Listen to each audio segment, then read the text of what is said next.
Hello subscriber, this is प्रिया। तो आज start करते हैं class 6 civics chapter 6 rural administration. Chapter start करने से पहले मैं आपको एक शॉर्ट स्टोरी बताऊंगी।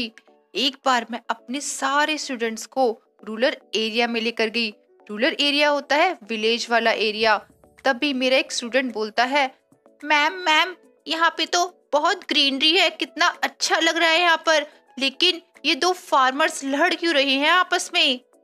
फिर मैंने बताया इन दोनों फार्मर्स का नाम है मोहन और रघु। रघु मोहन की जो फील्ड है, एरिया है, उसको हड़पना चाहता है, तो अपनी बाउंड्री थोड़ी सी इंक्रीज कर लेता है।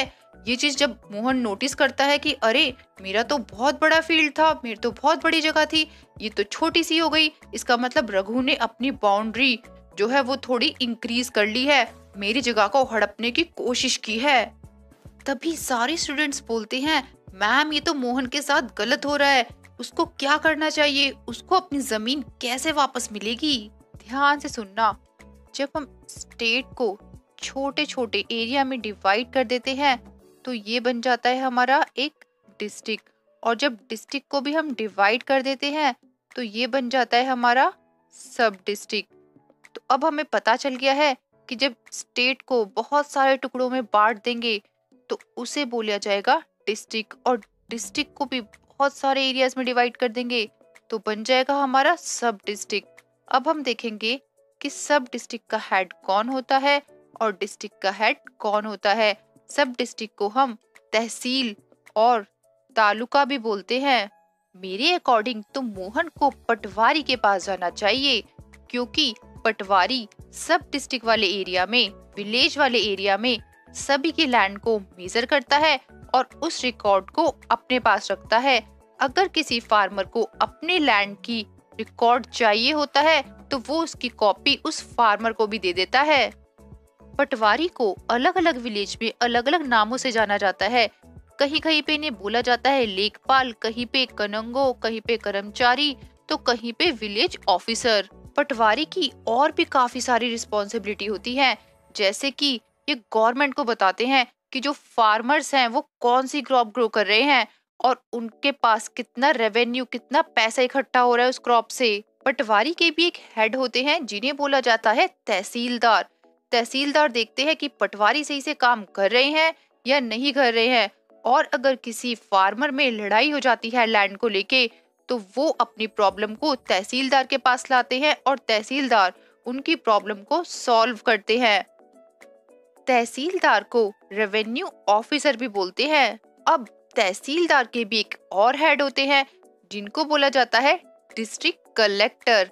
ये देखते हैं कि क्या तहसीलदार अच्छे से काम कर रहा है या नहीं।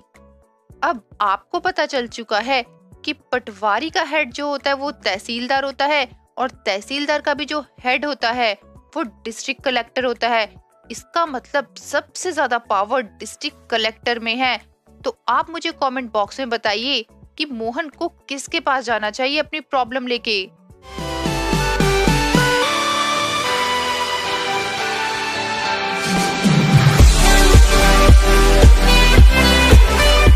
इस चैप्टर में हम देखेंगे कि रूरल यानी कि विलेज वाले एरिया में कैसे एडमिनिस्ट्रेशन होता है। इंडिया में 6 लाख से ज्यादा विलेजेस हैं। अब इन विलेजेस में वाटर, इलेक्ट्रिसिटी और रोड कनेक्शन प्रोवाइड करना भी कोई एक स्मॉल टास्क तो है नहीं, और लैंड रिकॉर्ड को अच्छे से मेंटेन करना, या फिर अगर किसी के बीच में कॉन्फ्लिक्ट हो रहा है, लड़ाई हो रही है, उन सबको डील करना भी इजी टास्क नहीं है। तो इन सब चीजों के लिए एडमिनिस्ट्रेटिव ऑफिसर्स होते हैं। इस चैप्टर में हम देखेंगे कि 2 रूरल एडमिनिस्ट्रेटिव ऑफिसर कैसे काम करते हैं। A quarrel in the village. Village में क्वेरल, क्वेरल मतलब लड़ाई हो रही है, झगड़ा हो रहा है। यहाँ पे 2 फार्मर्स की स्टोरी बताई गई है। एक का नाम होता है मोहन और दूसरे का नाम होता है रघु। इन दोनों का जो एग्रीकल्चर फील्ड होता है वो सेपरेटेड होता है एक स्मॉल बाउंड्री से, जिसे बोला जाता है बर्न। आपको मैं एक फिगर से समझाती हूँ। ये बहुत बड़ा एग्रीकल्चर फील्ड है और इसमें ये वाला है मोहन का और ये है रघु का। अब इन दोनों की जो फील्ड है ना वो सेपरेट हो रखी है। एक लाइन आपको दिखाई दे रही है बीच में, जो लाइन है इससे, इसको बोल रहे हैं हम बाउंड्री। अब दोनों के बीच में एक बाउंड्री ड्रॉ हो रखी है। तो मोहन एक दिन सुबह देखता है कि रघु ने वो जो बाउंड्री है उसको रब करके और मोहन का जो एरिया था उसको भी हड़पने की कोशिश की है। मोहन का इतना एरिया ले लिया और बोला कि जो बाउंड्री है वो यहाँ पर थी। अब रघु का एग्रीकल्चर फील्ड बहुत बड़ा हो गया। अब मोहन को गुस्सा भी आ रहा था लेकिन उसे डर भी लग रहा था, क्योंकि रघु के जान पहचान के बहुत बड़े बड़े लोग थे। उनके जो अंकल थे वो भी सरपंच थे विलेज के। फिर भी मोहन ने थोड़ी हिम्मत दिखाई और वो रघु के घर गया। मोहन और रघु में लड़ाई झगड़ा स्टार्ट हो गया और रघु बोलता है, मैंने कोई बर्न या फिर बाउंड्री इंक्रीज नहीं करी है, तुम झूठ बोल रहे हो। फिर रघु ने अपने हेल्पर्स को बुलवा के मोहन को पिटवा दिया। ये सब कुछ नेबर देख रहे थे और मोहन को बहुत बुरी तरीके से पीटा गया था। उसके हेड और हैंड में बहुत ज्यादा चोट लगी थी। इसके बाद नेबर्स ने उसको फर्स्ट एड दिया जिससे उसको थोड़ा बहुत आराम हुआ। मोहन के कुछ फ्रेंड्स और जो विलेज के लोग थे वो बोलने लगे कि तुम लोकल पुलिस स्टेशन में जाके रिपोर्ट करो, लेकिन कुछ लोग बोलने लगे कि पुलिस स्टेशन जाने का कोई फायदा नहीं है, क्योंकि रघु की फैमिली है ना, उसके पुलिस स्टेशन में कॉन्टैक्ट्स होंगे तो कोई भी एक्शन नहीं लिया जाएगा। इन सब डिस्कशन के बाद ये डिसाइड किया गया कि मोहन पुलिस स्टेशन जाएगा और वो नेबर्स भी जाएंगे जिन्होंने इंसिडेंट देखा था अपनी आंखों से। Area of the police station. जब मोहन अपने पड़ोसियों के साथ पुलिस स्टेशन जा रहा था तो उसमें से एक नेबर बोलता है, क्यों ना थोड़ा ज्यादा पैसा खर्च करके हम टाउन के मेन पुलिस स्टेशन में चलते हैं। इसी बात पे मोहन बोलता है, बात पैसों की नहीं है, लेकिन हमारा विलेज इसी पुलिस स्टेशन के अंडर में आता है, इस वजह से हमें इसी पुलिस स्टेशन में कंप्लेन रजिस्टर करनी पड़ेगी। हर एक पुलिस स्टेशन का अपना एक एरिया होता है। अब उस एरिया में जो पर्सन्स रहते हैं उनको अगर कोई भी केस की रिपोर्ट करनी है तो वो इस पुलिस स्टेशन में करते हैं, जैसे कि थेफ्ट, चोरी हो गई हो या किसी का एक्सीडेंट हो गया हो, कोई इंजरी हो गई हो, किसी में फाइट हो गई हो, तो ये रिस्पॉन्सिबिलिटी पुलिस की होती है कि वो इस चीज को इन्वेस्टिगेट करे और अगर कुछ गलत हो रहा है तो उसके लिए एक्शन ले। इस चैप्टर में जो भी लाइन मैंने हाईलाइट की है वो सारी इंपॉर्टेंट है, एग्जाम में आ सकती हैं, तो इसलिए लर्न कर लेना। Next, the work at the police station. Mohan police station पहुंचने के बाद वहां के इंचार्ज से मिला, जिसे बोला जाता है स्टेशन हाउस ऑफिसर और एसएचओ, और उसने अपनी सारी स्टोरी बताई और मोहन चाहता था कि उसकी कंप्लेंट को लिखा जाए।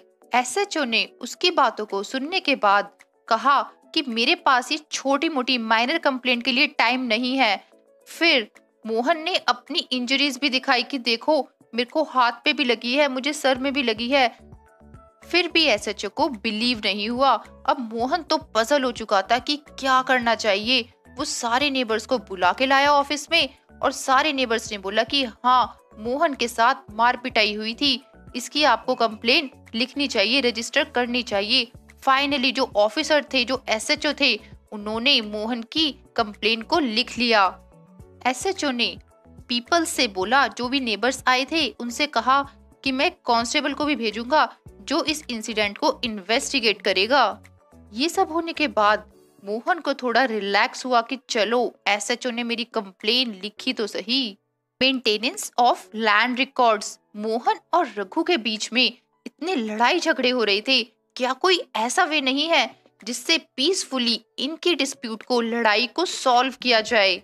क्या ये लैंड रिकॉर्ड को शो करके भी इस चीज को सॉल्व कर सकते थे? क्योंकि विलेज में लैंड रिकॉर्ड रखा जाता है। अब वो हम देखेंगे कि लैंड रिकॉर्ड कौन रखता है अपने पास मेंटेन करके। एक पर्सन होता है जिसको बोला जाता है पटवारी। ये सबकी लैंड को मेजर करता है और उस रिकॉर्ड को अपने पास रखता है। अगर किसी फार्मर को उस लैंड रिकॉर्ड की कॉपी की जरूरत होती है तो वो भी ये पटवारी दे देते हैं उन्हें। पटवारी को डिफरेंट स्टेट में डिफरेंट नेम से भी बुलाया जाता है, जैसे कि लेखपाल, कनंगो, कर्मचारी और विलेज ऑफिसर। हर एक पटवारी की रिस्पॉन्सिबिलिटी होती है कि वो विलेज के रिकॉर्ड को मेंटेन करके रखे। ये सारी डिटेल लैंड की पटवारी एक रजिस्टर में लिखता है। उसमें एक मैप के फॉर्म में लैंड को भी दिखाया जाता है कि किसका कितना लैंड है। पटवारी एग्रीकल्चर फील्ड को डिफरेंट डिफरेंट तरीके से मेजर करते हैं। कुछ प्लेसेस पे तो लॉन्ग चेन का यूज करते हैं। अभी हमने जो स्टोरी देखी थी मोहन और रघु की, इसमें पटवारी जो मैप था उससे मेजर करेंगे। अगर मैप में जितना है मेजरमेंट उतना ही उनके लैंड का हुआ तो कोई दिक्कत ही नहीं है। अगर कुछ भी थोड़ी बहुत गड़बड़ी हुई तो इसका मतलब बाउंड्री को चेंज किया गया है। तो ये तो सबसे इजी मेथड था। मोहन सीधा पटवारी के पास जाता और बोलता कि जो आपके मैप में मेजरमेंट है उसके अकॉर्डिंग रघु ने अपनी बाउंड्री को चेंज कर लिया है। इससे पटवारी भी मोहन की हेल्प करते। पटवारी की और भी काफी सारी रिस्पॉन्सिबिलिटीज होती हैं, जैसे कि लैंड रेवेन्यू को कलेक्ट करना और गवर्नमेंट को बताना कि कौन से फार्मर्स कौन सी क्रॉप कौन से एरिया में ग्रो कर रहे हैं। यहाँ पर लैंड रेवेन्यू को बोला गया है जो भी क्रॉप को फार्मर ग्रो कर रहे हैं उससे उनको कितना पैसा मिल रहा है, कितने रुपीस मिल रहे हैं, और जो वो टैक्स देते हैं वो कितना देते हैं। इन सब का रिकॉर्ड पटवारी के पास होता है। पटवारी को टाइम टू टाइम अपडेट करना पड़ता है अपने सारे रिकॉर्ड्स, क्योंकि फार्मर्स अपने क्रॉप को चेंज करते रहते हैं। कभी कोई क्रॉप को करते हैं तो कभी कोई क्रॉप को करते हैं। किसी किसी फील्ड में तो वेल भी डिग होता है, यानी कुआं खोदा जाता है। तो इन सब की इंफॉर्मेशन पटवारी को रेवेन्यू डिपार्टमेंट में देनी पड़ती है गवर्नमेंट के।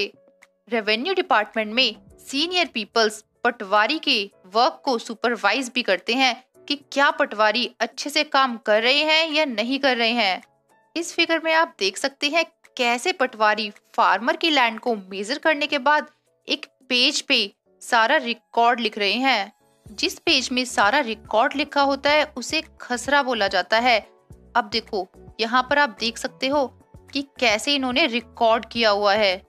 पटवारी इस टाइप का मैप भी बनाते हैं जिससे पता चल जाता है कि किसका एग्रीकल्चर फील्ड कितना है।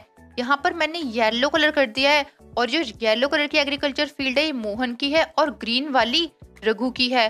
अब आप मुझे इस क्वेश्चन का आंसर बताइए। फर्स्ट का आंसर तो मैं बता देती हूँ। फर्स्ट का आंसर है रघु। अगर किसी फार्मर को अपने लैंड रिकॉर्ड की कॉपी चाहिए मैप के साथ तो उसका राइट है वो ले सकता है, लेकिन इसके लिए उसे स्मॉल फीस यानी थोड़े बहुत पैसे देने पड़ते हैं।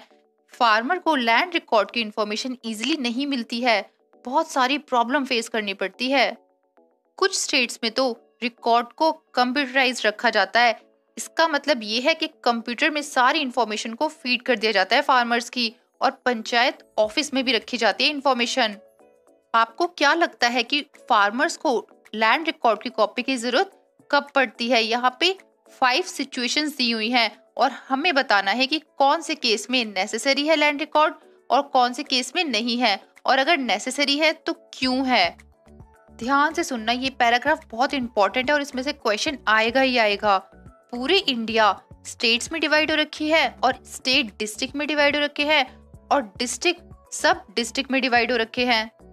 इन सब डिस्ट्रिक्ट को हम तहसील और तालुका भी बोलते हैं और इसके हेड होते हैं डिस्ट्रिक्ट कलेक्टर। आपने आईएएस ऑफिसर्स का नाम तो सुना ही होगा ना। आईएएस ऑफिसर्स डिस्ट्रिक्ट कलेक्टर को ही बोलते हैं। इनके अंडर में रेवेन्यू ऑफिसर्स काम करते हैं जिन्हें बोला जाता है तहसीलदार्स। तो आपसे पूछ सकते हैं कि रेवेन्यू ऑफिसर्स को और क्या बोलते हैं, तो उनको बोला जाता है तहसीलदार्स। अगर किसी पर्सन में डिस्प्यूट होता है, लड़ाई होती है, तो उस लड़ाई को रेवेन्यू ऑफिसर सुनते हैं और उनकी प्रॉब्लम को सॉल्व करते हैं। ये पटवारी के काम को भी सुपरवाइज करते हैं कि पटवारी लैंड रिकॉर्ड को और लैंड रेवेन्यू जिसे टैक्स बोला जाता है उसे कलेक्ट कर रहे हैं या नहीं। अगर किसी फार्मर को उनके लैंड रिकॉर्ड की कॉपी पटवारी नहीं दे रहे हैं या कास्ट सर्टिफिकेट नहीं दे रहे हैं स्टूडेंट्स को, तो ये रेवेन्यू ऑफिसर्स के पास जा सकते हैं और रेवेन्यू ऑफिसर्स इस चीज में हेल्प करते हैं क्योंकि वो पटवारी के सीनियर होते हैं और पटवारी को रेवेन्यू ऑफिसर की बात माननी पड़ती है। A new law, Hindu succession amendment act 2005। जब भी हम किसी फार्मर के बारे में सोचते हैं जिसका खुद का लैंड होता है तो हम ये सोचते हैं कि ये एक मैन ही होगा, क्योंकि वीमेन्स तो काम करती हैं फील्ड में, उनका तो कोई एग्रीकल्चर लैंड होता ही नहीं है। कुछ स्टेट्स में आज भी हिंदू वुमेन को उनके फैमिली एग्रीकल्चर लैंड में शेयर नहीं दिया जाता। जब फादर की डेथ हो जाती है तो सन्स में इक्वली प्रॉपर्टी डिवाइड हो जाती है, डॉटर को तो मिलती ही नहीं है। लेकिन अब ये लॉ चेंज हो चुका है। न्यू लॉ के अकॉर्डिंग सन को, डॉटर को और उनकी मदर को इक्वल शेयर मिलेगा लैंड का। कंट्री की सभी स्टेट और यूनियन टेरिटरी में ये लॉ अप्लाई हो चुका है। इस लॉ से लार्ज नंबर ऑफ वीमेन को बेनिफिट भी हुआ है। यहाँ पे एक स्टोरी भी दी गई है एग्जाम्पल में। एक लड़की होती है सुधा। सुधा अपनी फैमिली की एल्डेस्ट डॉटर होती है। घर में बड़ी बेटी होने के नाते इसकी शादी जल्दी हो जाती है और ये नेबर के विलेज में ही रहती है, यानी कि पड़ोस के विलेज में ही रहती है। इसके फादर की जब डेथ हो जाती है तो सुधा अपनी मम्मी की हेल्प कराने के लिए घर में आती है और फार्मिंग वर्क भी करती है, यानी कि एग्रीकल्चर फील्ड में भी अपनी मम्मी की हेल्प करती है। एक दिन सुधा की मम्मी पटवारी के पास जाती हैं और बोलती हैं कि जो लैंड है, जो जमीन है, वो मेरे और मेरे बच्चों के नाम में ट्रांसफर कर दो, एंटर कर दो नाम अपने रिकॉर्ड में, क्योंकि अब इसके पापा की तो डेथ हो चुकी है। सुधा की मदर ने ये चीज इसलिए की क्योंकि वो चाहती थी कि सभी बच्चों में इक्वली लैंड का शेयर हो। अगर सुधा को कभी फ्यूचर में कोई प्रॉब्लम भी आए तो उसको फेस ना करनी पड़े, क्योंकि उसका लैंड का शेयर उसके पास होगा। इस स्टोरी से हमें ये पता लगा है कि जो न्यू लॉ है, हिंदू सक्सेशन अमेंडमेंट एक्ट 2005, उसके अकॉर्डिंग सभी विमेन्स को अधिकार मिला है कि वो अपनी फैमिली की प्रॉपर्टी में या लैंड में शेयर ले सकती हैं।